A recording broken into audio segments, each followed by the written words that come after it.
Michael Wilson of GenTech. Very nice to meet you and know you, and thanks for taking the time to be here today as we talk about social capital.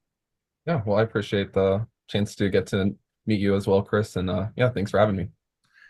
So we honored you originally in our family-friendly article because you have some wonderful policies of respecting families and helping families. One of the greatest ways that you help families is by helping kids in general and really improving educational opportunities for them.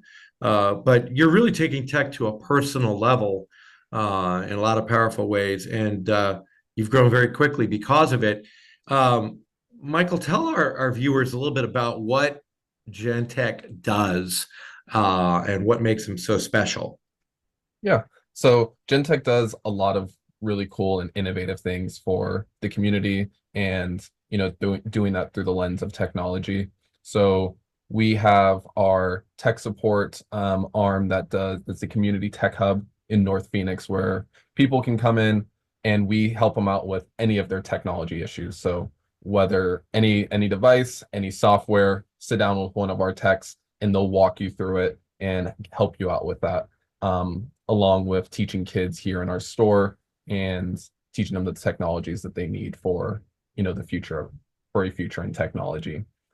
Expanding on that education piece is also what we do with our EDU arm, where we go into schools and we teach STEM and CTE programs for K-12 schools across the valley, and really preparing kids for a future in technology by providing schools with a innovative but also sustainable model to have a STEM program. So where we bring in all of the equipment, we bring in the curriculum that we've developed, and also the instructor. So it solves a lot of problems within education, specifically when trying to host a STEM program, which can be very difficult and a lot of challenges that are faced there. And we see some of those challenges specifically regarding funding. So with that, we're problem solvers. So we decided to start a foundation to partner with corporations and local donors to raise money to give scholarships to schools to have the funds for STEM programs. And, talking about raising money to get these kinds of important programs going, you have a pretty extraordinary origin story. You are the CEO and one of the owners now, but your original founder has almost a miraculous story of how she got started and why she got started. I would love you to share a little bit about that, if you would. Yeah. Debbie Cavesi, our founder and CEO, she's a former tech teacher from the Paradise Valley School District, is a educator for nearly 30 years, really just involved with the education and loves technology as well. And that passion kind of also exuded to her students, and they were part of a Gen Yes program at Shadow Mountain High School. And they had the idea of actually our storefront, of the kids, the students who have the technical ability. They were actually like ambassadors on their campus to help the other teachers around the campus with their tech problems. And seeing that the kids have valuable and marketable skills, Debbie wanted to turn this into, and the students wanted to turn it into a business. So they took the idea and entered a Skills USA competition, and they won nationals in the entrepreneurship category with the idea. And when they came back, Debbie had written a grant to Cisco, and that was the seed money for getting GenTech actually started. And during that process, Debbie was really transparent and open and allowed the students to collaborate and be part of that whole process of developing the business plan, searching for real estate space, negotiating the deal with the real Wow. estate, and developing the model as a whole, and really takes that feedback from everybody involved to make things overall better. And that's something that we've kept with us to this day, where we appreciate their feedback. We want their feedback, their involvement, and to kind of hear their opinions, because it can offer a new perspective that we may not have and help make things and push them into a better direction. Um, And talk about empowerment. I mean, and that is one of the key principles of social capital as we define it in the Center for Social Capital.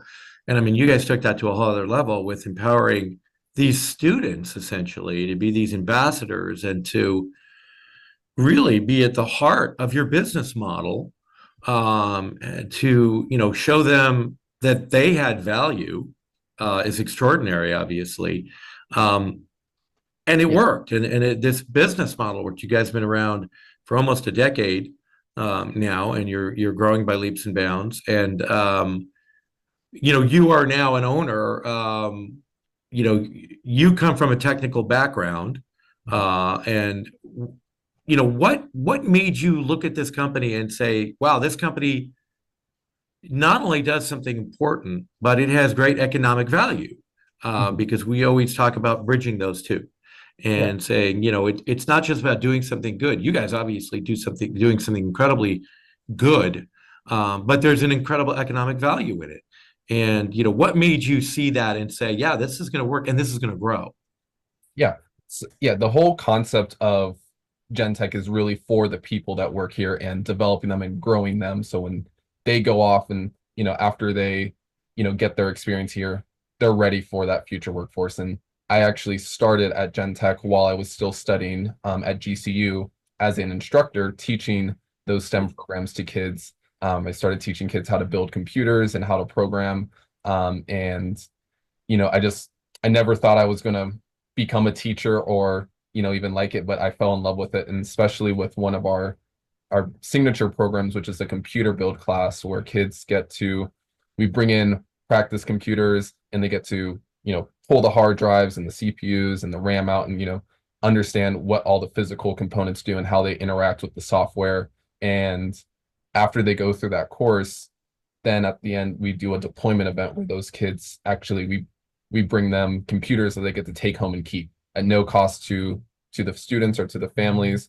The kids will go through the course and they have a full desktop setup that they have now learned and know how to use that they get to take home. And doing that, the first deployment for me was probably the big like turning point, which made me think more like, oh, this is not just like a job I'm doing while I'm in college. Like this is something I want to be a part of because of that impact that we have. And you feel good Mm. doing it. Like, like for me, like I would have been one of those kids coming from, a school that didn't have a computer at home. And, now I go through this program and I have a computer and just seeing the impact that it had on those kids. I mean, there's parents that were like, "Oh, when do we have to bring this back?" And we're like, "No, like that's yours. You guys get to keep it." And you can see their eyes watering up, like they couldn't believe it. And just being able to provide those opportunities to kids is was huge to me. Um, like going into an IT field, I went into IT and cybersecurity. I didn't have my own personal computer until I was leaving to go to college, and being able to provide this to kids in middle school, was just huge. And all the other things that we're able to teach them can really change the outlook of their life. And when I had joined GenTech, we were working with just the Washington Elementary School District and the Paradise Valley Unified School District. And, I saw it as an opportunity where this company is doing amazing things in the community, impacting people very positively. And there's an opportunity for us, economically to succeed and to scale as well. And I feel like that's perfect. It's like, one thing, to make money, so we can live, but it's another to put good out in the world and still be able to live off of doing that as well.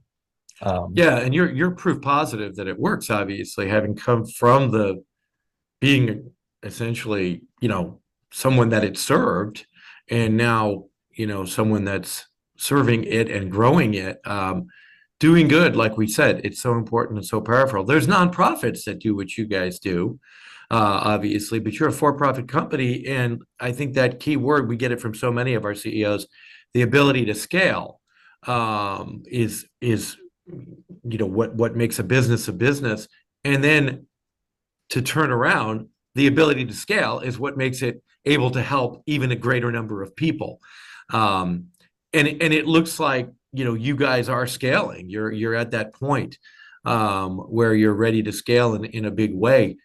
What do you think makes your company so appealing and such a great service to people that they want to go to your company? Yeah, I think a huge part of the company is our heart, and we care. We care about every tech. We call them GenTechs, like the instructors that go into the classroom and the techs that work here. We care about each and every single one of them personally, individually. It's not just like, oh, there's 50 of them out there. Like, no, those all of those GenTechs, they have a name and we know their story. And same with the kids that we're able to teach to and the schools that we're serving and the customers that come in. And it's really making technology, instead of being like this cold, like harsh thing that sometimes people view it as a more welcoming and opening opportunity that can technology can help benefit us in many different ways when we know how to use it, and it can unlock a lot of doors for us as well, specifically with teaching kids about these technologies in a way that aligns with what the industry is going to need in the future. um, that can really unlock a lot of doors for them, especially if they stick through the program. So people here, and it's kind of been remarkable, a lot of techs, they start when they're in college, and you know kind of going in the same mentality I had. It's like, okay, cool, I'll do this job while I'm in college, get some resume experience within, the tech field at least. And then when I graduate, go on and do whatever, right? But just like myself, we've had many techs now where they're like, hey, I love working here and I love what we're doing and the impact that we're having. I want to make this my career, my full-time job.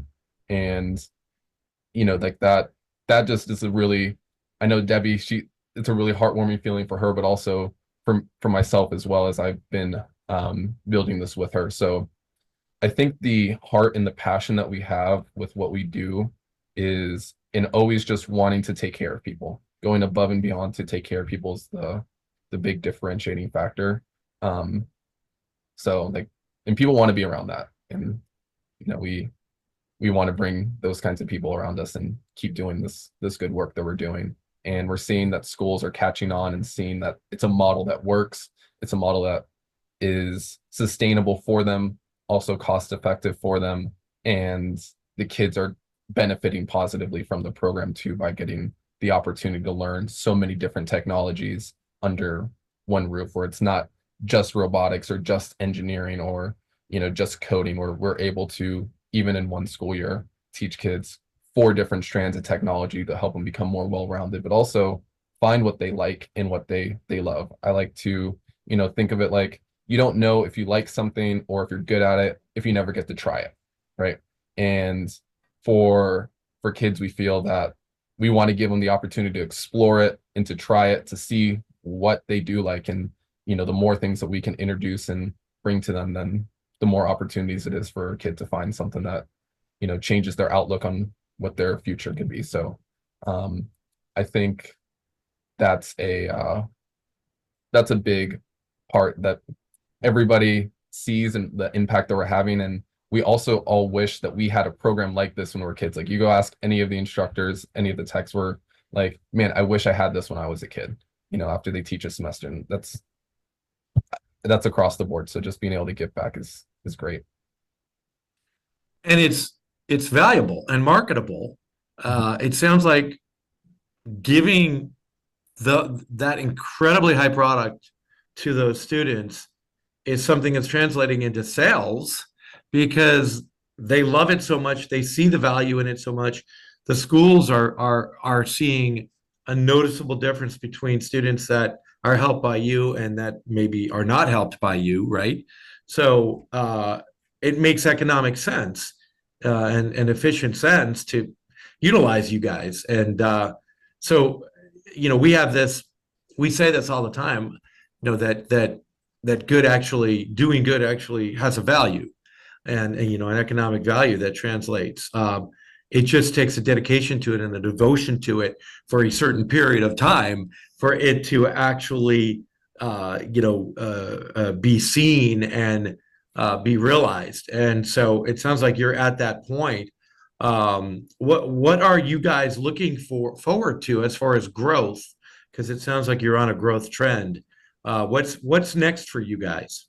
Yeah, I think, things that we're looking forward to is the ability to start developing new programs for the kids that we're going to be able to that we're teaching to them. And in part, we collaborate with our instructors who are on the ground teaching, to get their to hear their feedback when we develop the courses and the projects and the activities for the kids. They know what it's like in the classroom if it's something that can actually be done versus I can say, hey, it would be great to, get all of this class of 30 kids to do this project, but in the real world, there's just a lot of different variables that can kind of happen in the classroom. I'm sure any educator can kind of relate to that. So being able to take that feedback and say, all right, here's what we want to do. Here's realistically what we can do and kind of finding that middle ground, but also being innovative at the same time. And with a lot of new technologies and all the companies that are coming to the Phoenix area in Arizona in general regarding tech, connecting with them to see what do we need in our future workforce and how can we implement some of those skills to the curriculum that we're teaching the kids right now, and start preparing them for those jobs. Like when, they're building plants that take, a few years to build. Well, that gives us a few years to start training kids for those Yeah. future roles, and kind of that workforce pipeline can start a lot sooner than high school or post high school. So like those are definitely big things we're looking forward to.